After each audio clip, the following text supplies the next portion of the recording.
To give some background information, this event occurred a little over a year ago, and I still haven't been able to even begin to get over it.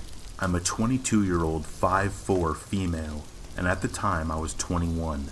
My family and I had recently moved to a new town that was a fair amount more rural than the town I had previously lived in, and our new house was a large ranch-style house with a basement. I was home from college, and my parents had left for the week to celebrate their wedding anniversary with their friends who lived several hours away. Before I continue, I'll give you a quick layout of the house so that you'll be able to imagine the setting. There were 3 doors which led into the house, one on the front porch, a sliding glass door on the back porch, and another door on the other side of the wall from my bedroom, which led into the garage and the basement.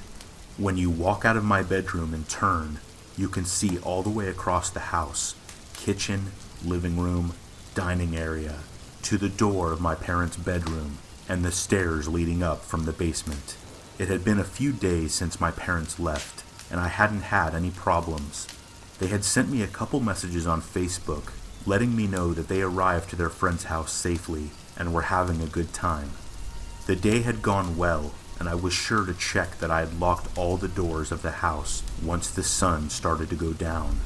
It was about 11 p.m., and I was doing my nightly routine of laying in bed and messing around on the computer when I suddenly got this sinking feeling of dread. I felt as if I was being watched. It was summer, and we didn't have air conditioning, so I had a large box fan in the window blowing the cool night air into my stiflingly hot room. But once that feeling settled over me, I decided that I should remove the fan and close the window just in case.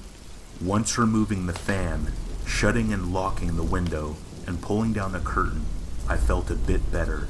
However, I still couldn't shake the feeling of dread. I lay back in bed and tried to continue what I was doing, though I didn't put my headphones back on. After a few minutes, I began to hear something that sounded like light scratching. I sat still in bed, listening to the sound, trying to pinpoint what it was and if I recognized it at all. Our new house, although relatively close in distance to our neighbors, had a fair amount of forest around it, so I thought the scratching may have been an animal or someone's dog that got loose and wanted to come inside. After a few minutes, the scratching stopped, and everything returned to silence. I figured that I was probably right, and that it must have been an animal. My relief was short-lived. As soon after the scratching stopped, from the other side of the wall, I began to hear slow footsteps descending into the basement. This is when I realized that there was someone in my house. There was no way I could get out of the house without walking past the basement stairs. We didn't have a house phone, and at the time, I was in the process of getting a new cell phone because mine was broken beyond repair. I sat there for a few seconds wondering what the hell I should do. I knew that I would need to get out of the house as soon as possible, and that the more time I wasted, the worse it could be for me. I contemplated popping the screen out of my bedroom window and jumping out, but it was far enough off the ground that there was a good chance I would end up getting hurt if I did.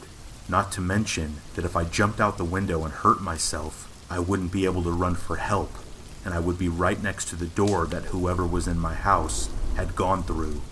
So I decided to very carefully and quietly open my door and peek out around the corner, and if the coast was clear, I would make a dash for the front door and sprint to my neighbor's house. I very slowly opened my bedroom door, letting my eyes adjust to the darkness of the house before creeping around the corner and looking to see if it was safe to make a run for it. What I saw nearly made me vomit. As my eyes scanned the house, I noticed that something was off. I squinted hard as I looked over at the basement stairs and was able to make out the shape of a man. What made it worse, he wasn't just standing at the top of the stairs. He was crawling up them like some kind of nightmare creature. I quickly backed into my room again, shutting and locking the door as quietly as I could. I didn't think that he had seen me, but there was no way that I was going to make a run for it now. My only choice was to pop the screen and jump out the window. As I was unlocking and opening my window, I heard the handle to my bedroom door turn. Once the man realized that it was locked, in a sickeningly sweet, sing-song voice, he cooed, "I know you're in there." This was followed by a loud cackle, and what I can only imagine was him throwing himself at full force against my door. I ripped the screen out from the window and flung myself out. I landed wrong on my right foot, and I was sure that I had broken my ankle. But at the time I couldn't think of anything other than getting as far away as possible. I got up and ran as fast as I could to my neighbor's house, knocking on their door in a panicked frenzy and ringing the bell over and over. I looked over at my house as I was yelling for my neighbors to let me in, and I swear I could see the man standing at my window, waving at me. My neighbors finally opened the door after what felt like forever, and I managed to explain well enough what was going on for them to let me in and call the police. I stayed with them until the police arrived. The police searched my house and found that the lock to the basement had been picked, and that the door to my bedroom was hanging off its hinges. They weren't able to find the man anywhere, and because I had only seen him for a split second in the dark, I couldn't provide them with a good description. Of course, I got into contact with my parents immediately, and they hurried home. The police took my statement and searched the area for the man, but of course they came up with nothing. After this event, my parents and I were sure to add deadbolt locks to the door leading into the basement and the door leading out of the basement to the rest of the house. They also helped me pay to get a new phone. What really bothers me about all of this is that nothing was stolen. There wasn't even any evidence that the guy had looked through anything while he was in my house.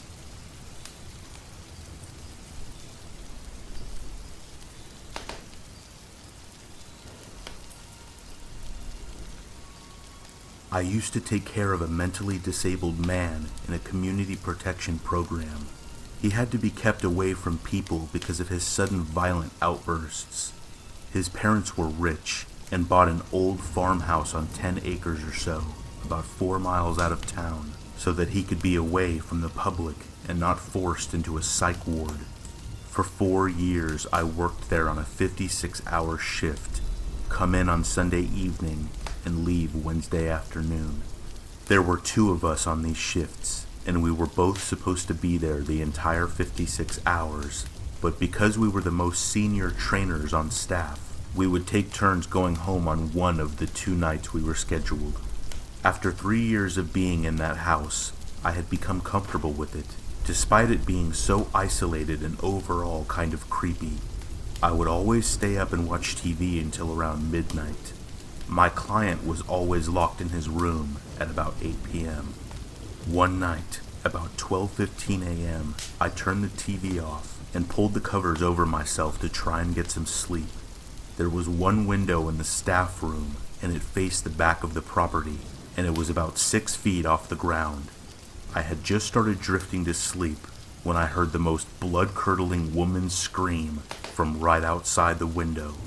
I popped up so fast that I nearly lost consciousness and had to steady myself in the doorway while the scream continued and then faded away. I grabbed a flashlight from the laundry room and threw open the back door, illuminating the area outside the window, and there was nothing. I ran along the perimeter of the house and saw nothing. I watched the sun come up the next morning, desperately glued to the TV, trying to distract myself from what had happened. All of the people I worked with were much older than me, and there was no good reason to play a prank like that in the middle of January in eastern Oregon. I'm sure there's an explanation, but it bothers me to this day.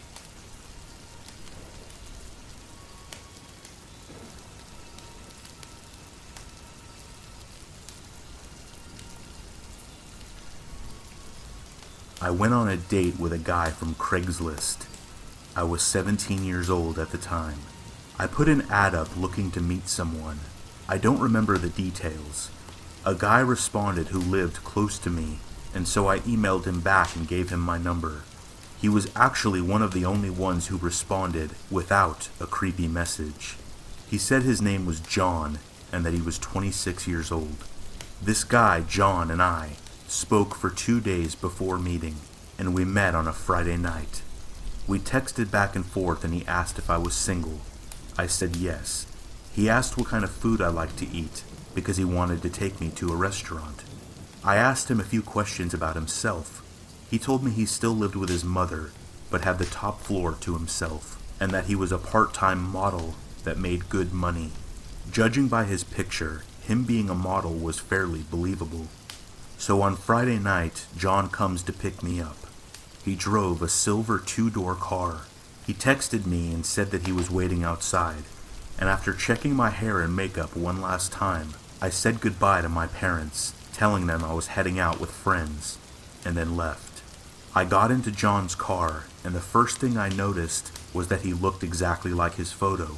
He had pale skin with dark hair and dark eyes. He looked a little older in person, but he made up for it with a snappy fashion sense. He looked really cool. He was incredibly kind, and his body language and smile totally put me at ease. Yes, it's really stupid to go on a date from Craigslist, but surprisingly this guy was normal. We chatted for a while as he started driving away from my hometown, towards the highway. He wanted to drive us into the city to go to dinner, which wasn't too far away, around a 25-minute journey. John started to reveal more details about himself to me on this journey. He told me he was embarrassed to tell me that he lived with his mother, that I might think bad of him, or not having his own place at his age. John got closer and closer to the highway, and I can't tell you what it was. I won't make it up because I don't remember, but it wasn't anything remotely creepy. I just felt put off by him. You know where you're on a date with someone, and you're not sure, and then they tell you something that's your biggest turnoff? It was that kind of situation. Again, he didn't say anything too creepy, just off-putting. As we're getting closer and closer to the turnoff, I tell this perfectly nice guy, "I'm really sorry. I don't feel like going to dinner anymore. I'm not feeling well." John's initial reaction was sympathy. "What's wrong? Are you okay? Is it my driving?" I told him I just didn't feel well. John then kept asking me, "What did I say? What did I do?" I told him it's not him, it's me. I wanted to go home because I felt ill. Then he said, "Okay, just let me drive you around for a bit before I take you back. I don't want to end the evening like this." I knew that without him driving me home, I'd have to walk over an hour, maybe more. So I told him that driving for a bit sounded like a fine idea. But instead of him turning around and going back towards my house, he veered off and started heading to the town I knew that he lived in. I should mention that it was pitch black out, and the town where John lived was surrounded by dense woods. This isn't even worth mentioning if you take the highway and proper turnoffs to get there, but he decided he wanted to go via the back roads because it's more scenic, despite the fact I couldn't see a thing. John had gone from being incredibly talkative to almost completely silent. He kept driving further into the wooded area. A few times I'd ask him questions about himself to break the awkward silence. At one point, I put my hand on his knee affectionately, trying to regain the friendly, flirty banter that we had had before. He blanked me for the most part, occasionally answering in soft grunts or nods. It was like he was having a tantrum. John pulled into the parking lot for the forest. It was around 9 p.m., so naturally it was totally empty. He slowly kept driving, looking around for other cars, and then parked the car upright at the end, close to the woods. There was nobody else in the parking lot, and I hadn't even seen us pass other cars to get there. For 10 minutes he just sat there, staring into the darkness ahead, which was disturbing. I think I managed to make small talk for maybe 5 minutes, which is a long time when someone isn't talking back. Then I joined him in his silence. I was afraid of appearing fake. I didn't want him to think I was scared. So some time of silence goes past, and abruptly John gets out of the car, closes the door, and locks the car. I was stuck inside. His lights were on so I could sort of see ahead. In front of the car was a field that maybe went on for about 20 feet, and then beyond that were trees and dense forest. To the left was the rest of the car park and the exit at the far end, and to the immediate right was more forest with a small path. John disappeared into the forest ahead. I tried the handle on the door. It would not open. I began to rationalize this. Maybe he accidentally locked the door. I was telling myself if he really wanted to do something, he would have stayed in the car. With no sight of John, I decided I needed to call someone. I looked around for my phone, and I couldn't find it. This was an old, silvery pay-as-you-go flip phone. I was confused that I couldn't find it because I had put it right next to me in the cup holder. After looking for it for a good few minutes, I became sure that he had taken it. Mind you, I didn't want to start rooting around his car, knowing he might be watching me. I didn't want him to catch on that I was freaking out. At that point, I started looking for my phone with only my eyes, instead of making it obvious. I was petrified this guy was watching me panic in the darkness. My eyes were darting all around the floor. Nothing. I looked up and squinted into the field and forest ahead. I saw him. John was standing about 10 feet from the car in that small field. He was standing and smiling. It wasn't a friendly smile. He looked terrifying. This was not the same guy that I got in the car with. I looked ahead and smiled back. I was still trying to act like his behavior was normal, like nothing he was doing was scary. Still smiling, his tongue began to protrude from his mouth. He stuck it out all the way. He began wagging his tongue up and down while maintaining eye contact with me. I felt myself trembling.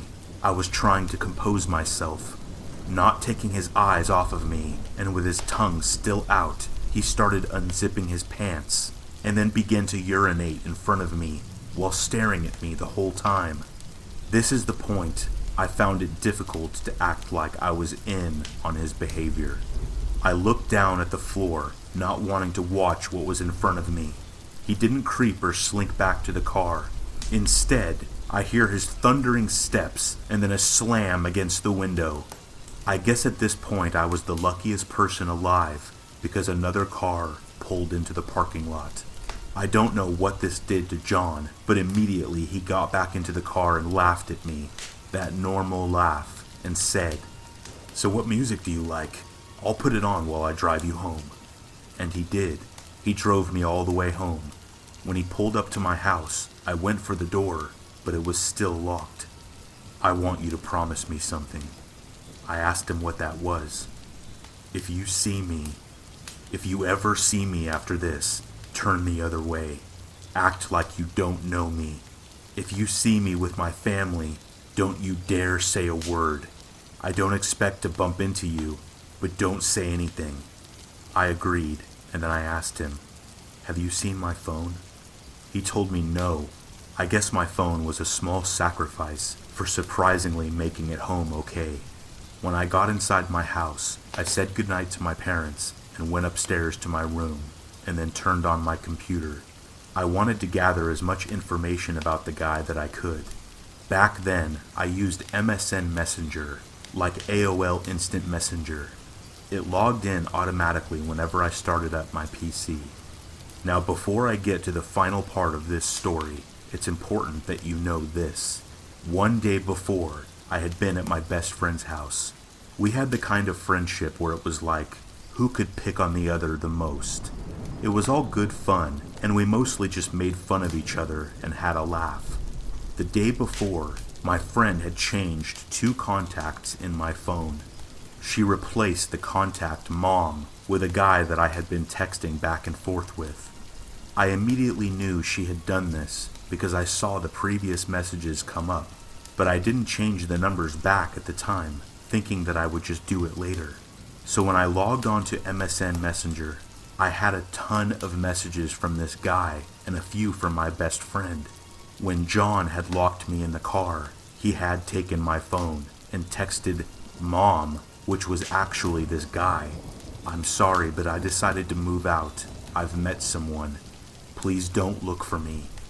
I am happy being left alone. The guy knew that this was a big red flag. He responded and texted my phone back saying, I don't think this is you. I know where you went and I'm calling the police. This was incredibly quick thinking for him, as he had absolutely no idea where I was. I think that text saved my life that night, and it explains John's sudden change of behavior. If it wasn't the random car that pulled into the parking lot, it was that text.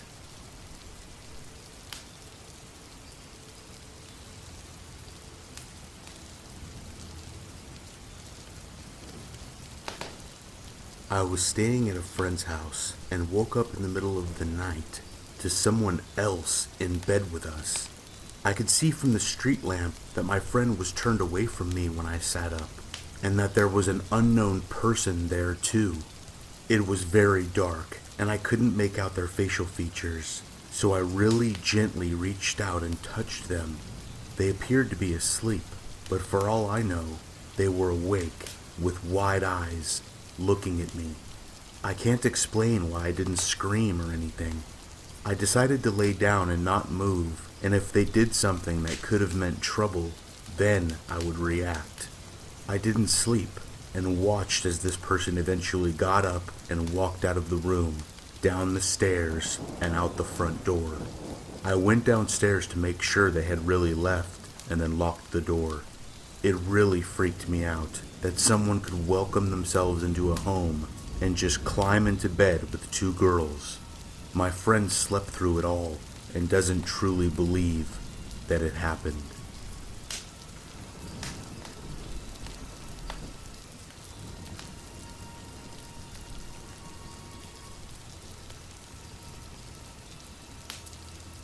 When I was a kid, barely a teenager, I frequently spent my Saturday nights babysitting my siblings. As the eldest of three, I assumed this responsibility with no pay or thanks to speak of.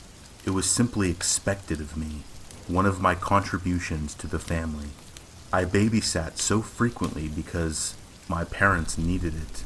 They had had marriage problems in the past, and their counselor told them they should go on a weekly date. You know, revive the magic, rekindle the flame, all that good stuff. It sucked to be robbed of a weekend evening, but it wasn't much of a burden. My parents were happier than they'd been in a long time, and they both seemed genuinely excited for date night each week. I would have rather been doing other things, of course, but I'd seen my aunt and uncle go through a nasty divorce a few years back, and I desperately wanted my parents to stick together.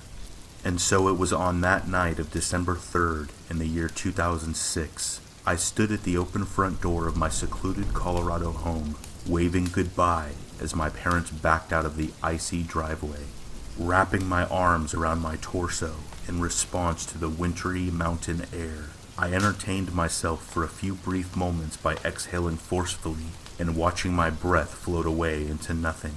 And there was truly nothing around me. Not a car or a creature in sight. It wasn't long before I grew bored and turned back into the warm house, nose tingling from the chill. George and Kate were eating their dinner at the kitchen table. As I watched them, I couldn't help feeling like an only child. George, who was 3 years younger than me, was severely autistic and about as talkative as a bag of bricks. He only spoke when he really wanted something, and only then in the simplest of words. Milk and sandwich was code for peanut butter and jelly with the crust cut off, which he was presently devouring. Kate, meanwhile, was still a baby, just shy of 2 years old. The 9-year gap between them is glaring, but to this day, my parents swear to me that Kate wasn't an accident. Kind of like back in high school, when I swore to them I had no idea how those magazines got under my mattress. But I digress. The kids finished dinner, and I set them up with their entertainment for the night. George in his room with the PlayStation 2, and Kate in her crib in front of Sesame Street. Myself, I ignited the basement fireplace, dimmed the overhead lights, and curled up with a book by the light of our Christmas tree. I read in perfect contentment for nearly an hour. Night had fallen by then. and the room had become toasty. I was beginning to doze off when I heard George's heavy footsteps descending the staircase. I sat upright and looked at him expectantly as he waddled into the room. "No more knocking," he said, his eyes looking at me in annoyance. I shook my head. "I'm not knocking," I said. "Is someone at the door?" George stared at me blankly. "George," I said, more clearly this time, "did someone knock on the door?" "No more knocking," he repeated. "Knocking on window." "Knocking on window?" I stood up, now wide awake. "George, is someone knocking on your window?" "No more," he replied simply. I stood in silence for a moment, unsure of what to do. It was probably just one of my friends playing a trick on me, I thought. But being alone in a house that big makes you a little jumpy. My mind started to race through the situation. I was a 13-year-old boy in a nice house on the hilly outskirts of a Colorado mountain town. The streets were engulfed in trees, and there were no homes within a quarter-mile of my own. Our road saw next to no traffic, and the police station was a good 15 minutes away. It was probably my friends, I thought. But what if it wasn't? "Follow me," I told George, hand trembling slightly. I turned the knob and glanced up the staircase. It was dark up there. The only light came from Kate's bedroom. Kate. I sprinted up the stairs to her room, where she remained happily perched in her crib, squawking with delight as Elmo fiddled with his crayons. I breathed a sigh of relief, but still, my heart pounded in my chest. I made my way down the hall to George's room and stood tentatively at its door. Taking a deep breath, I gently pushed the door ajar, reaching for the light switch and thinking better of it. If this was the worst-case scenario, then I didn't want our mystery intruder outside to know where in the house I was. The only light in the room came from the video game paused screen. I listened for a moment, but heard nothing. I began to suspect that Georgie had simply imagined the knocking. I moved to the window and flicked up a blind to reveal nothing, just a landscape of freshly fallen snow backed by a quiet, lonely road. I watched the peaceful night, relieved, as the large flakes fell softly to the ground, my eyes trailing an individual fractal all the way to the footprints just beneath the window's frame. At first, I did not comprehend them. I just stared, transfixed, at the deep imprints in the snow. Shoes. A man's shoes. None of my friends wore that size. Of that I felt sure. I traced them backwards from the window to the sidewalk, from whence this intruder had evidently come. But where did they lead? It was a bright night. The moon shone proudly between the clouds. My eyes followed the steps across the front yard, but once they passed behind the giant pine tree, they disappeared. My heart leapt to my throat. Whoever had walked behind that tree was still there. In panic, I quickly backed away from the window. George sensed my fear and began to whimper. "No, no, no, shh," I muttered, desperate to keep him quiet. I flicked the television off and led George out of the room. I quickly pulled Kate from her crib, powered her TV down as well, and carried her down the stairs into the blackness. "Can't see," George said, and Kate began to cry. I shushed her hurriedly as we descended. Once in the basement den, I unplugged the Christmas tree so that the only light in the room came from the embers of the dying fire. I sat George down on the couch and settled Kate into his arms. "Sit right here," I directed, staring into his eyes. "Don't move, do you understand? Do not move." I thought to myself, I need to call the police. I would have called my parents, but this was 10 years ago and they didn't have cell phones. So I took the stairs quickly and quietly, tiptoeing to the phone hanging from the wall of our living room. I picked up the phone and dialed 911, but I heard nothing. Silence. I slammed it on the receiver and picked it up again. Again. Nothing. I think it was around this point that I started to cry. I couldn't help it.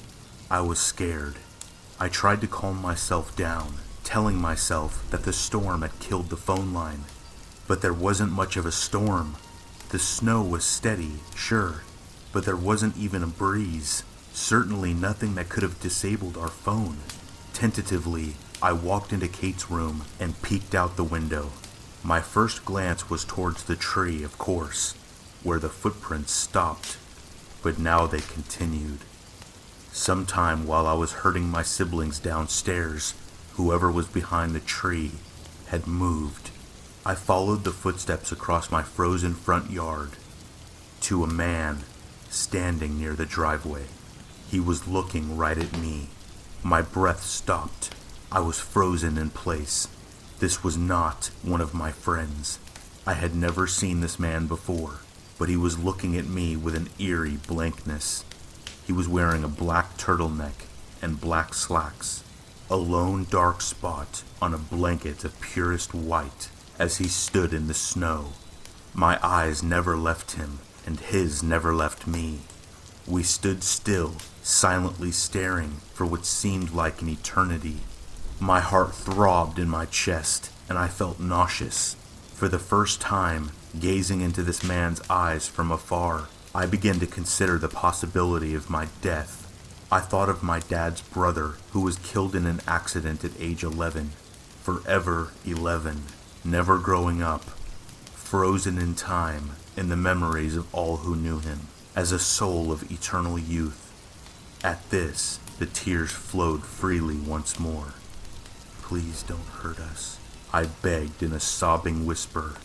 I knew he could not hear me, but I could not help myself. Finally, he broke eye contact with me and looked toward the heavens, toward the gently falling snow. He was saying something, but what? I could not hear.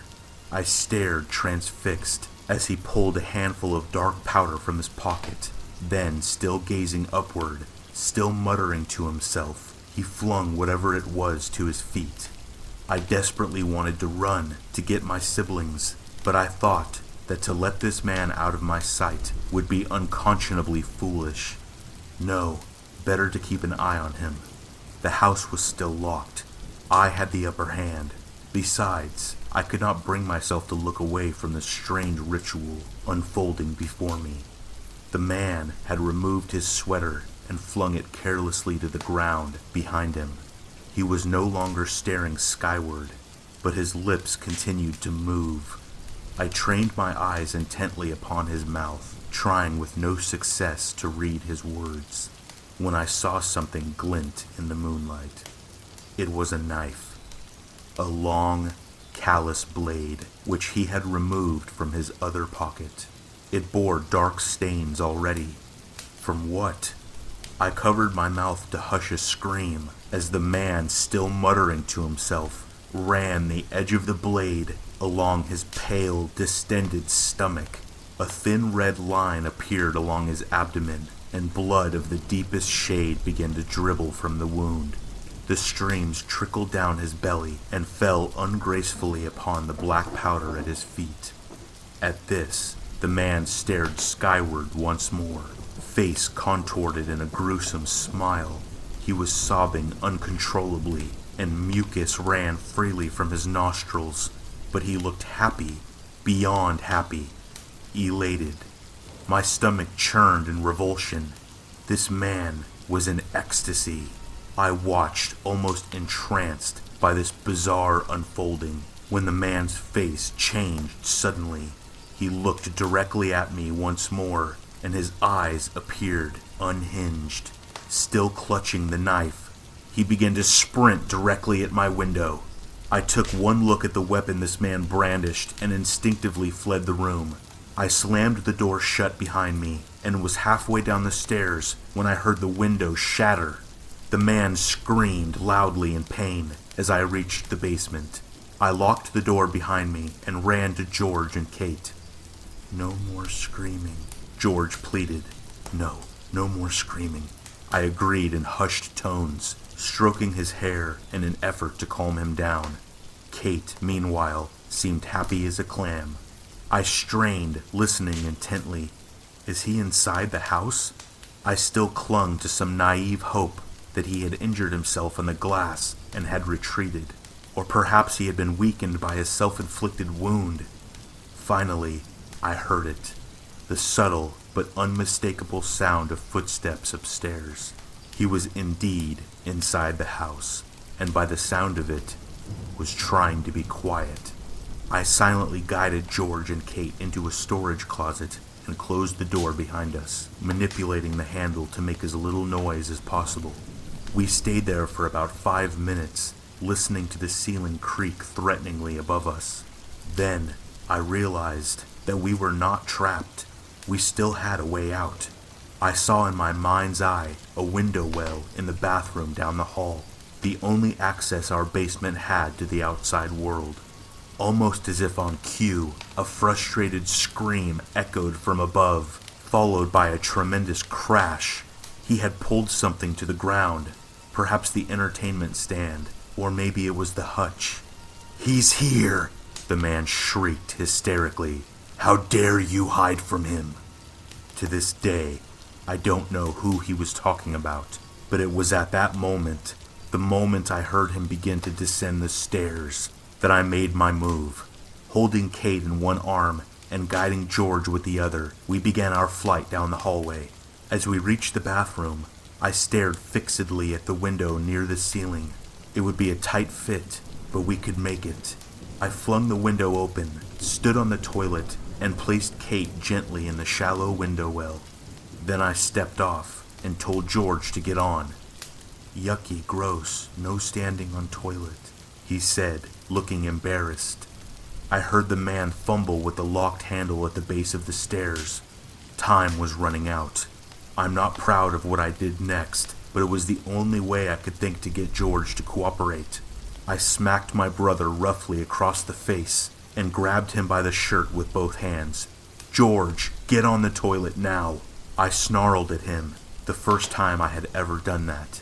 He began to wail in pain and surprise, but he did step onto the toilet at the same time. "Climb out the window," I directed in a harsh tone, and as he grabbed the ledge, I used all the strength I could muster to help push him up. Once, he almost slipped back down, almost, but he was stronger than I thought he was, and managed to pull himself back up. With both of my siblings safely in the window well, I climbed on the toilet one last time and gripped the edge of the windowsill. As I clambered out myself, I heard a crash. The man had broken down the basement door. With one last hoist, I pulled my legs up through the window and shut it quietly behind me. As I helped my siblings out of the well, I heard one last anguished shout from the man, muffled through the pane of glass. "Why are you hiding from him?"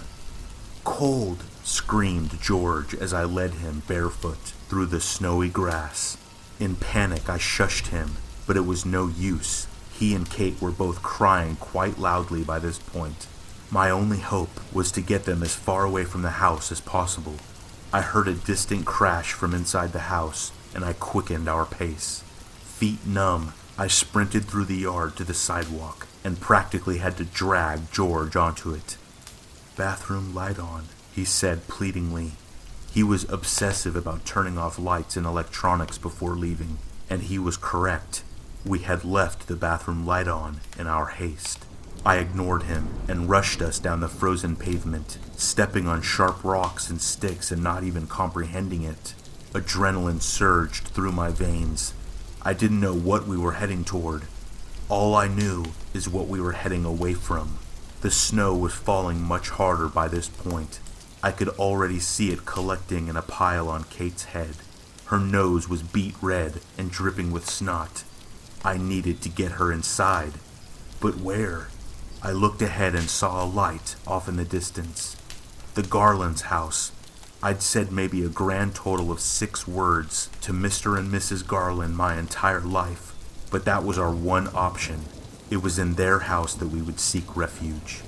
My house was now around the corner and out of sight, but I did not let up the pace until George tripped on something and landed in a dark puddle.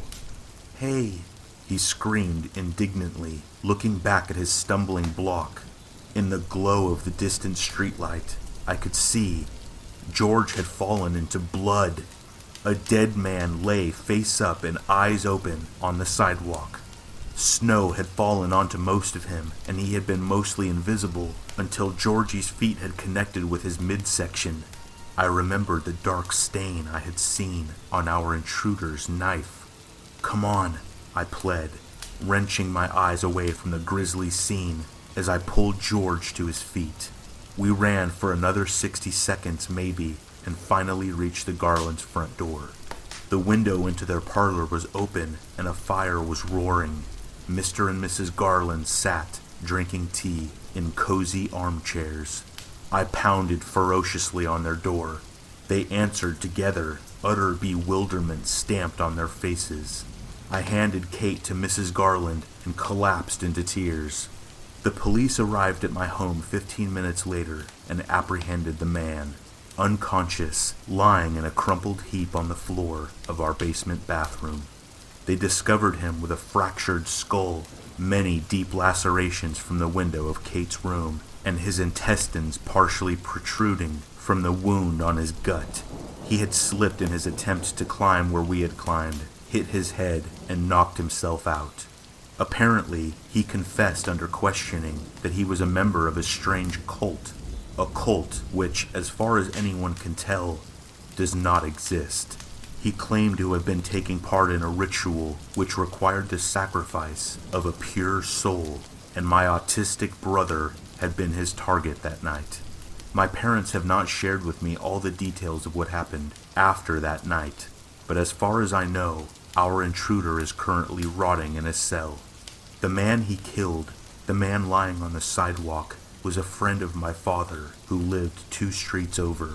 He had called his wife on the phone not long before he died, informing her of a suspicious man dressed in black stalking around the neighborhood. My parents arrived home from their date to find police swarmed around the block and their home a crime scene.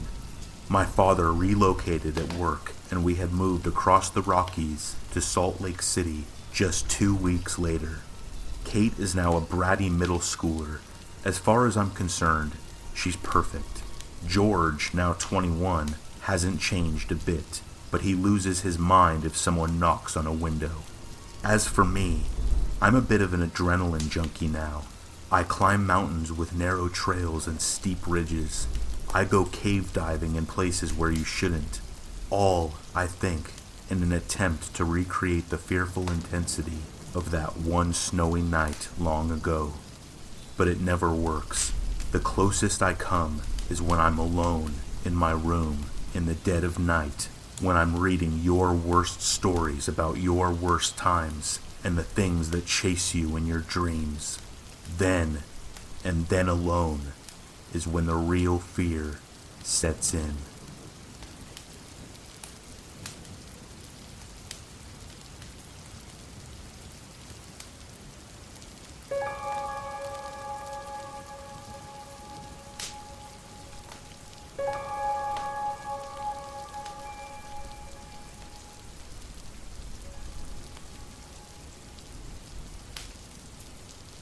I really love Craigslist. I'd estimate I've met maybe 300 people for buying and selling stuff, and for the most part, everyone was nice and harmless. However, I did run into 2 creeps who made me rethink meeting strangers alone to sell stuff. For your information, I was an early 20s female at the time. First guy. It's 2009. I'm staying with my parents for Christmas holidays in a small town in Florida. I'm going through my childhood room and cleaning out the closet to find a giant CD holder full of maybe 100 really shitty CDs. I think Nickelback, Aqua, and all that sort of stuff. It's the 21st century, no one uses CDs anymore. I figure I'd try and sell the CDs on Craigslist. I put up a listing, 100 CDs from the late 90s and early to mid 2000s. Mix of pop and rock, all for $35. The next day, I get an email from a guy named John, around 2 PM. He said that he's in town temporarily, and that he wants the CDs. He says he can pick them up after dinner, around 8 PM. I email him back my address and number, and tell him to text or call whenever he's on the way. 8 PM comes and goes. I figure I've been stood up, which happens often on Craigslist. No big deal. My dad works for a liquor company and would often do demonstration nights at restaurants and bars and would come home at a bar closing time. This night, he gets home around 3 AM. I'm in college and a total night owl. So I'm still up, probably eating junk food, surfing the web and watching horror flicks. I hear a car pull up, look out the window, and I don't see him sitting in his car eating food. He often stops at Taco Bell on his way home and eats it in the car, so my mum doesn't know he's cheating on his diet. Maybe 10 minutes later, my dad comes in and shouts my name. "Someone's here to see you. Can you please tell me why there's a strange man showing up at our house at 3 AM? Huh? I go downstairs, and my dad says some guy pulled up in the driveway and asked me by name. I walk outside with my dad, and this guy, who's maybe mid-30s, gets out his car. He says he's the craziest guy who wanted to buy my CDs. My dad goes back in the house. I tell the guy it's really late to be stopping by, especially without texting first. However, since I'm awake, I go grab the CDs. He then proceeds to drone on about why he's buying the CDs. He says he's engaged to a woman who he loves very much, and all he wants to do is make her happy. He said that last week, someone broke into her car and stole all her CDs. She was really upset, and he wanted a bunch of CDs she used to have. Weird thing is, I didn't list any artists or bands because I was lazy, but I didn't think much about that at the time. Anyway, he said he was getting it for her for a Christmas surprise. He said he was staying with his future in-laws somewhere nearby, and their family barbecue ran really late, which is why he never made it at 8 PM. By this point, I've lost interest and say something along the lines of, "That's sweet. Next time you should probably call or text either the Craigslist instead of just showing up." I hand him the CDs, he hands me cash, and I go back inside. 3 days later, I start getting texts from an unknown number. "Hey, I don't know my way around this town. Care to tour guide? I could really use a massage. Where can I get a massage in this town? You're Asian, do you massage? Would you take $40 for 1 hour? Happy ending." Me, finally texting back. "Who the fuck is this?" Him, "Oh sorry, I bought the CDs from you the other day. Do you squirt?" I didn't respond obviously. I show my friends that night, and we laugh it off. Then the next day, I get more texts. "I still have your address. I'm at the Bank of America near your neighborhood. I just got $40, babe. Only 3 minutes away. Are you home? Why are you ignoring me? I'm almost here." I immediately run downstairs to tell my dad and mum. It was night time, so we shut off all the lights outside and inside my house. My mum, little brother and I went in my parents' room in the back of the house. My dad hid behind the curtains of the front bay window with a shovel in his hand. A few minutes later, I heard him run down the front hallway, fling the front door open and run outside. We heard some faint shouting, so we all walked out of the bedroom. By that time, my dad came back in with a shovel, his face red and his hair all messed up. Apparently, the guy came driving down our street really slow. My dad recognised the car and went running outside with the shovel, yelling obscenities at the guy. The guy peeled off and never came back or texted me again. So here's my story about the second guy. I was moving from Florida to DC and was going to load up my car as much as I could with stuff. However, I lived on the 3rd floor, plus a bit of a walk from my assigned parking lot, so I figured I could use some help. I posted an ad on Craigslist gigs. I said I was looking for someone to help me load some heavy items like TVs, desks, etc. in my car. Less than an hour's worth of work, and I'd pay $45 or whatever. I give the very first responder my number and address, and he shows up. He was probably 5'8", 350 pounds of pure fat. The sweat and smell coming off this guy in the Florida heat was pretty nauseating, but I didn't care as long as he did the job right. While he was carting heavy stuff, I was loading lighter things. Whenever I'd go upstairs to grab another load, he'd hurry after me so he could walk up the stairs behind me. I had the door propped open, so he didn't have to worry about me needing to unlock the door first or anything. When he'd follow me up the stairs, he'd make these weird grunting noises, like, and I'd assume it was because he was out of shape. Eventually, he's loaded everything properly, save for some sweat smears on my stuff. I pay him, and he drives off. I go back in my place and finish loading and cleaning. I go out maybe 45 minutes later to put another load in my car, and I see his truck is back, parked across the street from mine. He's sitting in the driver's seat, looking at me. When he sees me notice him, he looks away. I walk over to his window and knock. He rolls it down, and I asked if he needs any help or if he was lost. I was really confused as to why he'd come back, and I knew he didn't live near me. He didn't say anything, he just rolled his window back up and drove off. Okay, whatever. Of course, 5 minutes later, my phone starts blowing up. I didn't recognise the number, so I didn't answer the calls. Then texts start rolling in. Him, I bet you taste salty and sweet. Me, who's this? Him, you know what. Him, what you up to tonight? Can I come back over? I get this sinking feeling it's the Craigslist guy. He had never called me about the job when I gave him the number, so I didn't know what his number was. Him, I like your pink panties. I then realised he was looking up my dress when I was walking up the stairs. I immediately feel like a total idiot for wearing a dress that day. He then started dialing my number over and over again. I didn't know how to do the block number thing through Sprint, so I just had to turn my phone off. Later, I was with my guy friend grabbing a bite and turned my phone back on. I got another text from the guy about how he wanted to toss me around like a rag doll and tie me up and make me beg for it. I showed the text to my friend and tell him the story. The Craigslist creep proceeds to then start blowing up my phone again. So my friend answers and said he's going to cut his knob off and feed it to the dog if he ever contacts me again. I moved the next day, so I never had to worry about him randomly showing up in his truck again. Since then, I've brought and sold stuff on Craigslist, but I've always made people meet me at a public place before. I also stalk people's email addresses, Google Plus accounts, etc.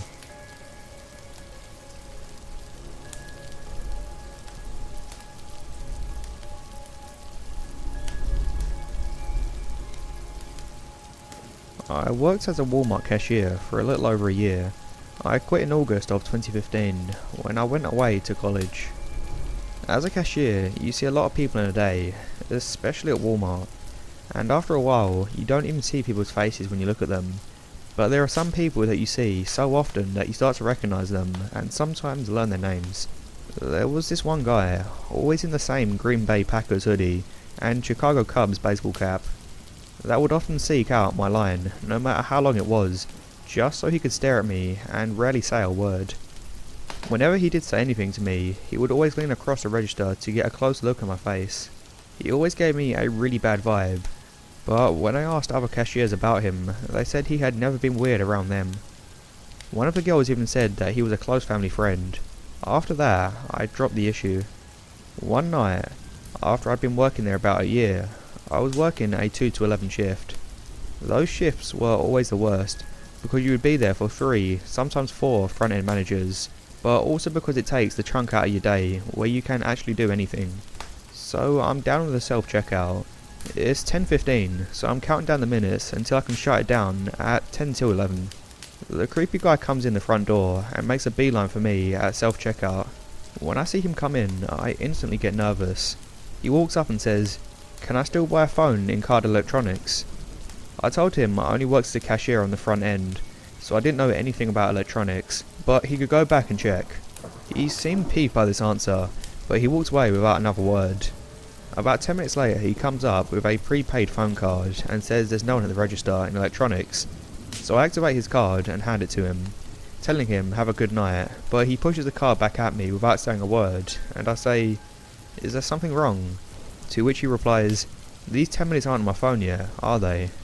I was confused by this statement because of course they weren't, he had just brought the card.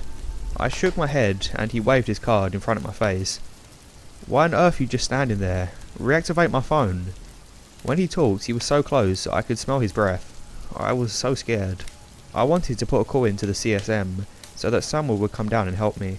This is where I should mention that I'm about 5'3" tall, and he is closer to 6'5" probably. He's very stocky and was towering over me, and the thought that he could easily overpower me crossed my mind, but I get so nervous whenever men yell or cuss at me because my dad was never the type to yell or cuss. I took the card out of his hand and he slammed the cell phone on the scanner.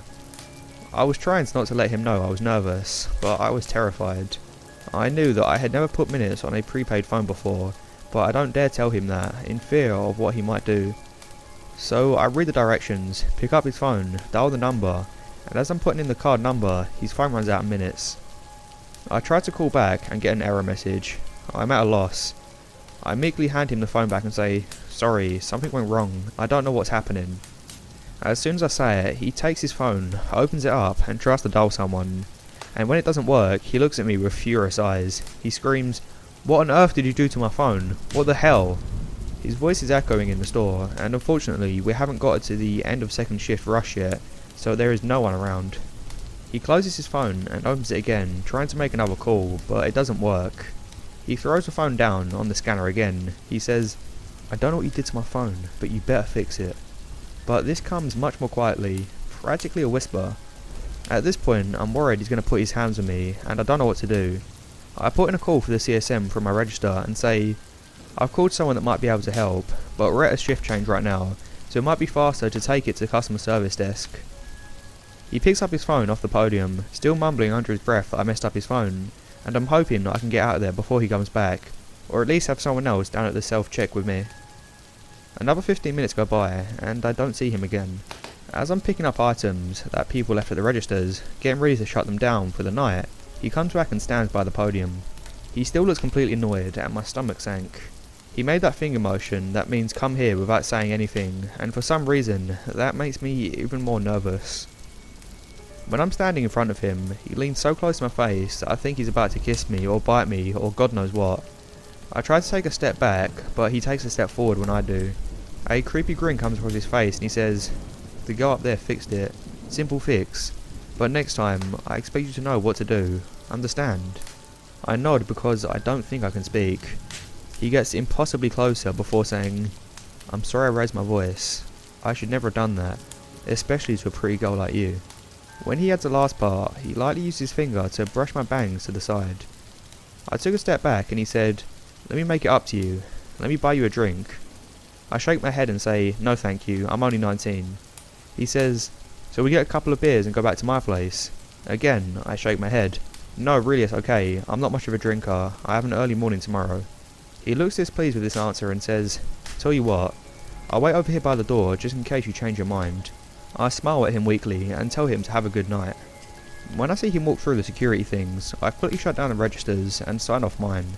I then run over to the CSM to tell them the whole thing. The third shift CSM that I tell looks at me like I'm lying, and when I finish says, "I know him. He wouldn't hurt a fly. He doesn't have it in him. You're just being dramatic." She then turns to another, older cashier behind her, shakes her head and mumbles, "Teenagers." I ask if I can have someone walk me to my car, and they tell me that management is in a meeting and the security guy went home already. So I clocked out and went to the bathroom. I waited in the bathroom for about 10 minutes before coming out and attempting to go to my car. When I walked around the corner through the security things, he wasn't sitting on the bench right there, like I'd been expecting. I relaxed a little before I realised he was standing just outside the door, far enough away to keep it from closing, smoking a cigarette. He had turned his back to the door though. Luckily, I never went out of the front doors. I always went down the corridor and out the side door. Quietly I closed the door behind me, so maybe I wouldn't catch his attention. I rushed to my car, which was, fortunately, very close to the building. As I'm quickly walking to my car, I hear him shout, "Hey, why are you avoiding me? Come here!" At this point, I take off in a full sprint, which is not easy because I'm wearing Sperry's, so it's like running in clogs. I get to my car, get in, lock the doors as I'm starting it, and don't even bother with my seatbelt. By that point, he had made it almost all the way to my car and was still yelling, telling me he just wanted to talk. I took off as fast as I could and took the longest way home, which had the most turns and twists that I could. When I got home, I told my dad about the experience, and he was so angry that no one answered my calls or believed me that he called the store manager the next day and complained. I was never contacted about his complaint, but from that night on, whenever I saw the guy, I would run to the bathroom, or if I couldn't get away, I would put out my lane close sign and turn off the light so he couldn't get in my lane. You always hear people talking about the people at Walmart as being trashy, but they never tell you the select few who are scary as hell.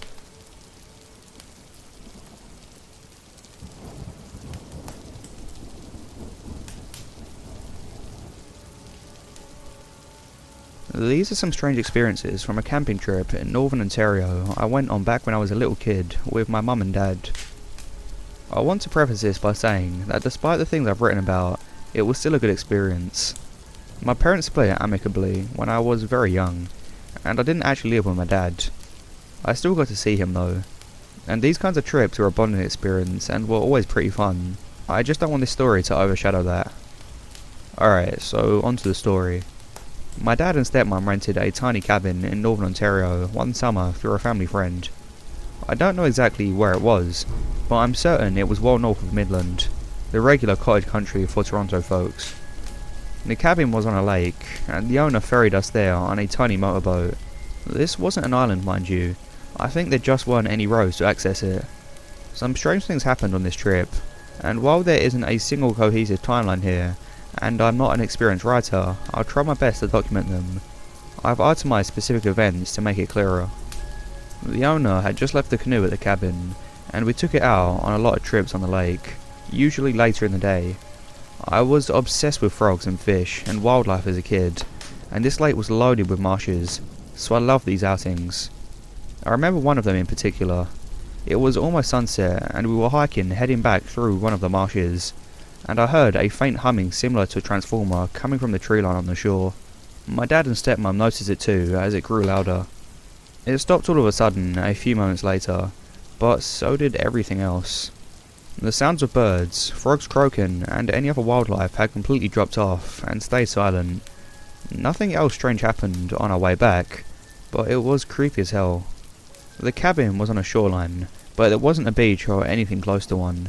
It was actually a very steep and rocky shore around the entire area, but once you got in the water there was sand. Mussels and crayfish thrived here, and my dad got the idea to catch some for cooking. Freshwater mussels taste terrible, by the way, don't try it. My dad isn't a woodsman by any means, but he is a very crafty and resourceful guy. We canoed to a sandy area close to the shore, and we waded out to catch mussels. On both sides of the water here, the shore was very steep rocks, like 2 floors up with thick forest at the top. At some point during our escapade, I caught a glimpse of something among the trees on the opposite shore. I couldn't make it out very well, but it was white, almost like the texture of a birch, and very lanky. I remember thinking that it definitely wasn't a person, but it wasn't too far from the general shape of one. It was staggering around, lethargically and slowly. If it was an animal, then something was definitely wrong with it. I waded over to my dad and told him to look up there, and by that point it was gone.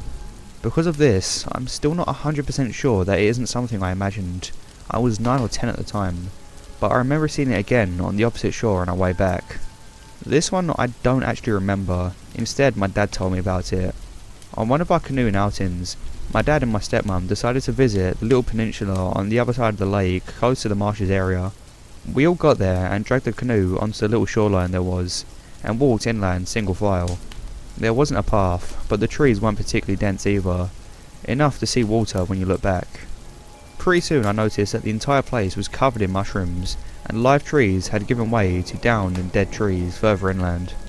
This was unusual, because it didn't look like there had been a forest fire or anything like that. They were just dead. It also started to smell really, really bad. Not wanting to endanger us by going further, we all turned back. He didn't want to let on that he was nervous because I was young at the time, but he told me that he was seriously freaked out. We stayed clear of that peninsula for the rest of the trip. This is something that my dad told me that happened to him during this trip a couple of years ago. He went hiking by himself at some point, and when he was deeper into the woods, everything around him just stopped. No sound whatsoever, no movement, no wind or leaves falling. It all returned a minute later, and nothing else eventful happened for the rest of his hike. This one isn't really scary, as much as it is weird, I guess. We spent most nights having fires outside, and one night my dad and I stayed up watching X-Files on this tiny black TV. I'm not actually sure how this place even had power, since it wasn't accessible by road, but maybe it had a generator, or even a small PV battery setup for all I know. There wasn't much other than a couple of lights, that TV, and a small water pump to the lake. Anyway, I was young, and X-Files was creepy as hell to me.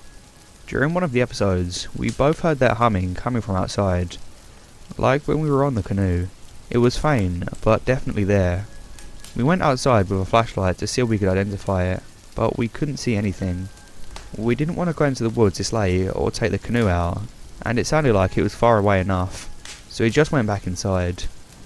It was intermittent throughout the rest of the night, sometimes getting louder, sometimes quieting down. In the morning, our water wasn't working. My dad went to investigate, and apparently the power pump cabling had been messed with. It was an easy fix, but strange nonetheless. This was probably the most unsettling one that I remember. I'd wake up earlier than everyone else in the morning, because I was pretty hyped to go out and catch toads, frogs, and whatever else I could find. I even set a trap for a chipmunk one time, and successfully caught it. I remember one morning, I had just woken up before sunrise, and was still in bed. In the window adjacent to my bed, I saw something that usually wasn't there. It was half a face poking around the edge of a window and staring into our cabin, sickly pale orange with giant black holes where the eyes were supposed to be. This thing was definitely not human. I freaked out and hid under the covers, and eventually fell back asleep. When I woke up again, everyone was also awake, and there was no sign of anything there. I always thought of this particular experience as something that I just imagined after just waking up. It had to be. About a month ago I met up with my dad while visiting my home city, and we were talking about this trip a bit again. He mentioned that there were quite a few times he felt uneasy on the trip. For example, my dad usually goes jogging early in the morning for exercise, and it's a habit he still keeps up to this day. He decided to abstain a couple of mornings at the cabin though, because he felt there was something he just couldn't place that was creeping him the hell out. I connected this one with the window incident after our conversation, but when I did it, it really made me think about this entire trip, and is one reason I decided to write a post about it. I can't undeniably prove any of what's happened, but for what it's worth, you can look through my post history and see that I don't tell these stories regularly. I'm going to end this here now, because it's gotten a lot longer than I expected, and it's all pretty disjointed. I was a little kid at the time, and these things happened, and I don't remember everything, or even the order of the events. I'm certain that my dad and stepmom experienced stuff themselves, but I didn't think to ask last time I saw, because I simply wasn't thinking about the entire trip that deeply.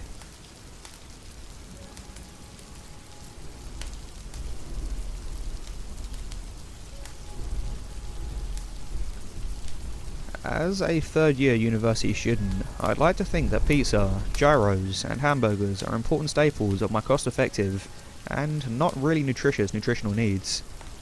Needless to say, it wasn't long before I became besties with the guys running the local pizza parlour 3 blocks from my house.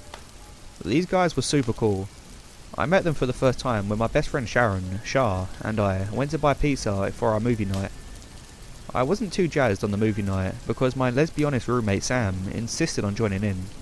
Now, I'm not homophobic. Shah is the biggest lesbian out there. She thinks I have a very nice butt, but I was Samophobic though.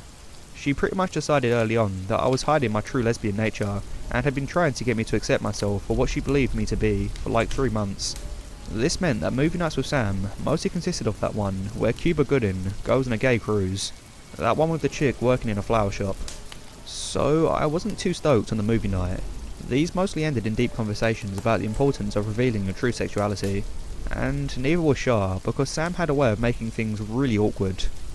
I told these pizza dudes about my roommate and her crazy movie antics, and they tried to help us out by inviting Shah and I to come back at midnight to watch a horror movie on the projector that they had set up in the dining area. I'm pretty big on horror movies, so to me it sounded like an awesome idea. Shah thought it sounded like a plot to kidnap and murder us. We were going though. Over the next couple of months, I became really tight with the guys, and I would come over every Friday night for a scary movie night and discounted pizza. The dudes were cool, and a good way to get time away from Sam, who had taken to tracking my movements like Dr. Bounty Hunter. The guys were pretty successful with their pizza, and pretty soon they'd have to hire more drivers, which is when I met Bill. Bill is pretty much your stereotypical old guy who failed at life. He was in his 40s, but he looked like he was pushing 60. He was constantly high and never showed up to work on time, but always had a really measly and long-winded excuse full of anecdotes of why his life as a pizza delivery guy was so hard. Customers hated him too. When they opened their front door, he would push his way into the house and put their pizza on the kitchen counter or table, something he thought would get him a bigger tip. He wouldn't leave their front door until they gave him what he felt was a big enough tip. If they didn't have money, then he'd tell them that they could tip him in the pot. If they didn't have that, then he'd start to yell at them for being cheap assholes. One night I was studying and had to order and instead of going out. Normally the guys only sent the call delivery guys to my place, but that night rotation hit Bill. He stood in my doorway chatting me up for a long time and told me that the guys called him Big Bill for a reason. So obviously Bill needed to get fired like yesterday. The guys do what they have to do and give him notice. I come into the shop on Bill's last working night and talk to my buddy Pete about the firing. Apparently Bill was taking it really well, and was just about to finish his last delivery of the night. I hung around to talk to Pete about his troubles with his crazy girlfriend. Actually, she was a pretty nice lady. Bill comes in while we're talking, and tries to join in the conversation. I was standing at the counter, with Pete behind Bill at my side. Bill starts offering me rides home. I decline, but hey, dude gives me the skeevies. He kept insisting that it was on his way, but I just kept telling him that it was only like a 15-minute walk, and that I'd be fine. He started to get pouty, and then said that I didn't want to get in the car with him because I thought he was creepy. He hit the nail on the head, but since this is Canada, and we're polite to a fault, I just laughed it off, and insisted that I'd really rather not. Bill kept pouting, and then went outside to have a smoke in his car. On his way out, he grabbed my ass. This sort of abuse isn't uncommon for my bum, but it still pisses me the hell off when it happens. As soon as Bill was out the door and halfway to his car, I told Pete about the ass grab. Pete was a total dude about it and told me that it was a good ass, and that he'd probably done the same if he had the balls. I was pissed as a wet cat, and it was getting late, so I started to trudge back home. At the crosslight, a grey piece of junk that I recognised as Bill's car drove up to me. Bill rolled down his window and asked if I was sure that I didn't want to ride. Even after his charming ass grab, I was still pretty keen on not getting in the car with him. So once again I said, "No thanks dude," and he pulled a right, presumably to loop back into the back parking lot of the pizza shop. He shot me a smile and a creepy little wave. I hated that dude. I kept on walking until I reached the next crosswalk. When I was halfway across, a grey little shit beater drove up behind me and blasted on the horn. The car drove past me, so I figured it was just Bill being an aggressive dick like usual. I walked down my main street, keeping an eye out for him, until I reached the gate leading from the street to the backyard of my house. I'm usually pretty nervous entering the backyard, because it's dark as the bottom of the ocean in that bitch. So I grabbed my keys between my fingers for a makeshift pair of brass knuckles, for a just in case. Always good in the backyard, but when I turned the corner to reach the front of the house, I saw a grey shitty shit beater parked in the curb. One thought went through my head. Crap. So I'm not super rational, and even though I was standing right at the entrance to my landlord's basement suite, I instead bolted for an extra 20 feet to my front door. I felt like I was going a million miles an hour, and that he was going at like 0.3 Michael Miles pace per minute. I reached the door and fumbled for my keys, when I heard the car door shut. I dropped my keys on the ground. I whipped down to pick them up, and I heard him whistle. I jammed the keys into my door, turned around and slammed that shut behind me as fast as I could and turned the lock. Suddenly, my life got really quiet. I didn't turn on any of the lights. I just went to the front window and watched. I couldn't make out Bill. I could see that he was in his car from the lit end of his cigarette. I called Sam, but she wasn't home, so instead I called Pete on the phone. Our conversations basically went like this. Italian mob pizza, Pete here. What can I... Crap, Pete. What the hell? Bill followed me home, man. Whoa, what? That creepy ass dude, the ass grabbing Bill, is outside my house. Dude, he's supposed to be on the other side of town. I asked him to do a delivery at 10 Mile like 20 minutes ago. Well, he's here. He's probably just pulling this shit because he thinks you're pretty, and it's his last shift. Are you sure it's him? It's not like my town has a shortage of grey beta cars, but I think I'd seen this one enough times in one night to make a positive ID. Yeah, dude, it's definitely him. Okay, I'll be over in 15 minutes. Alright, see you soon. I hung up on Pete and moved away from the front big window so that I could hide in my room, where I could look through the smaller window that he was less likely to see me in. All of our doors are locked and are really heavy duty, so I feel pretty secure in my own room. I didn't turn on my bedroom lights, but I crumpled once I locked the door. I sat there for a little bit trying to calm myself down by breathing. I heard my landlord watching a movie downstairs in his living room, but I didn't get up until I heard the doorbell. The only way to reach the door to the downstairs suite was to walk down the stairs leading to the front door and then take the next set of stairs down. I was fucking determined to get my landlord, a way bigger guy than Pete, but I needed to get past our windowed front door first, where Bill would be able to see me if I was at the door. At this point I was pretty scared, and being scared makes me angry, so I essentially said "fuck it" to myself and went down the stairs to the front door. I could see his head and the left half of his body through the window panel. He saw me try and sneak past and called out, "Hey Emwa, it's me, Bill, from Generic Italian Mob Boss Pizza. Pete sent me over with a free pizza for you." I noped myself right down the stairs to my landlord's door. I knocked and he groggily opened it for me. I told him the situation, which basically went down like this. "Landlord, creepy pizza guy followed me home and now he won't leave." My landlord is pretty much the coolest dude ever, so he snaps awake and heads up to the front door. He uses his adult voice and tells Bill that M. did not order pizza and that if he doesn't leave he's gonna call the police. Bill doesn't say anything, but we see him walk back to his car. He actually did have a pizza box, but probably one meant for another dude.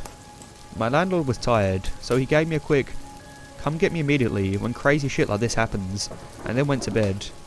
I watched Bill in his car from the big window, keeping my screen on and lit as bright as it could go, so that he could see that I had my phone ready to dial. He started up his car and rolled down the road.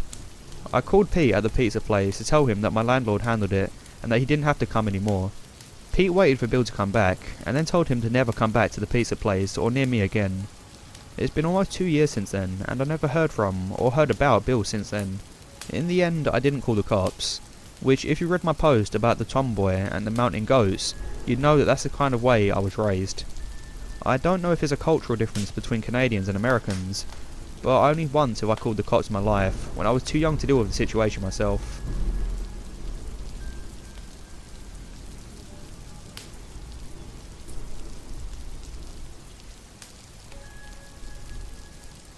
In 2006, I was a college student at ASU.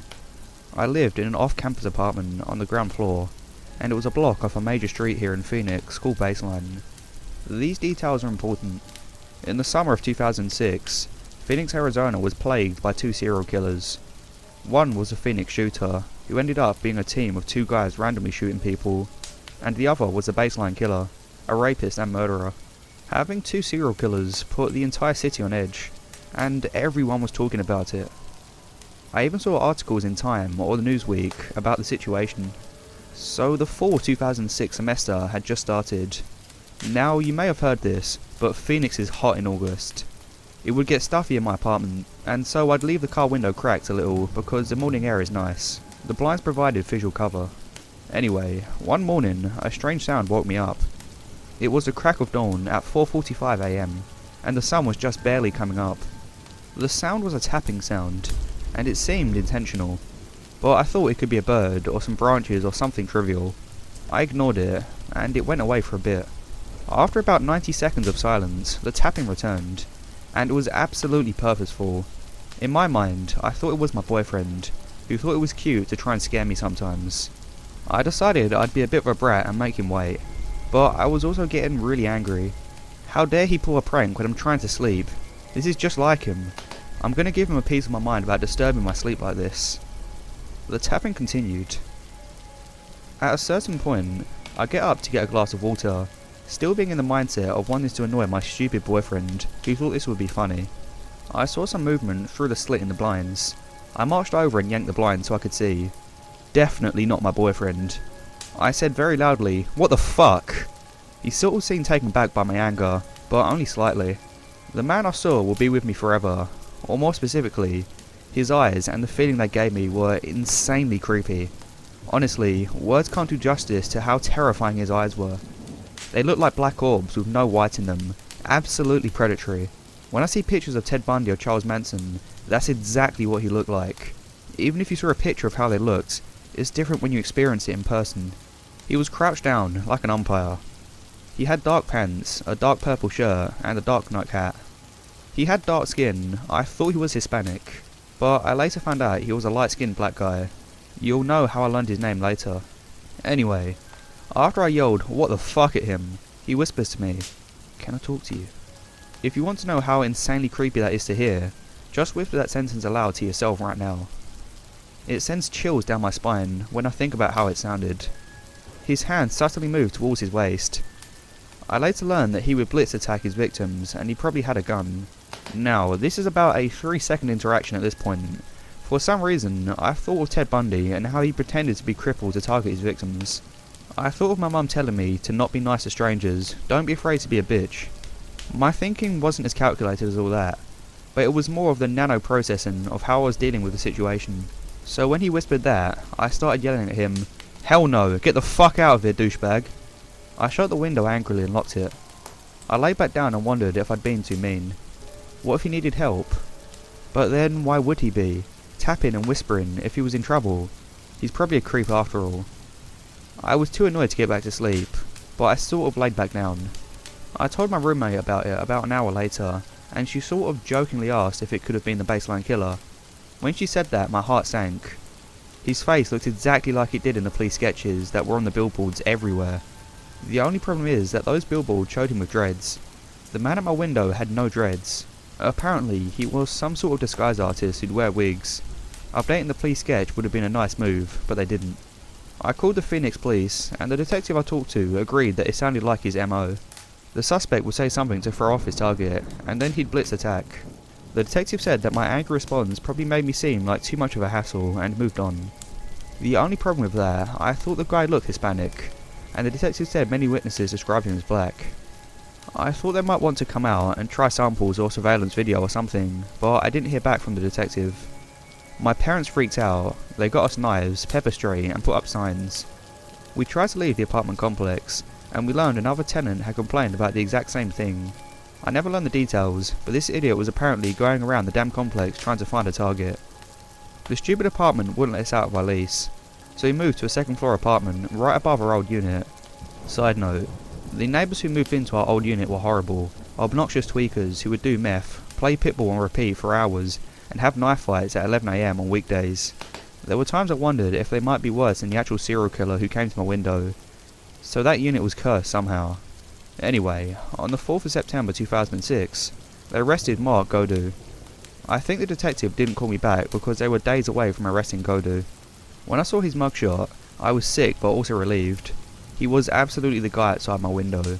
To me, he looked like he could be Hispanic. You can judge for yourself if you Google it. He's on death row in Arizona now. His wife tried to mount some campaign to show how the police were framing him or something. On a personal level, it certainly would make for an interesting coincidence if the framed, innocent guy was also whispering like a creep and tapping my window. The other cool thing about this story is that I had a really bad eating disorder at the time, and about 8 months after this happened, I got in solid recovery. I never would have experienced how wonderful life could be if the slightest thing would have changed that morning in 2006. I can't think of something more scary than a serial killer tapping your window.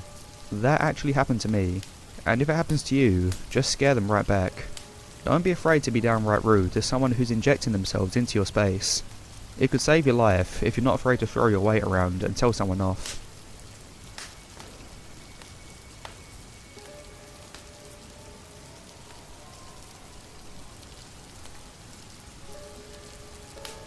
During some cave exploring, my family and some friends were in some deep caves and we were heading out. We found a slit about knee high in the rock. Getting on your stomach, there was a tight squeeze you could get into, and it led to a small crawl space in the rock, with crawls growing on the ceiling, making beautiful crystal ceiling displays. We went in one by one, and if you were claustrophobic, this place was your worst nightmare. Most times you could feel the ceiling on your back, and the floor on your stomach every time you took a breath. We went deep in, and it was just incredible, like a small world tucked away within solid rock. I had made it as deep as I could go, before the path wound to the left, and covered with stalagmites and stalactites of sediment. Everyone was having a grand time, and we started feeling some trickles of water on our backs.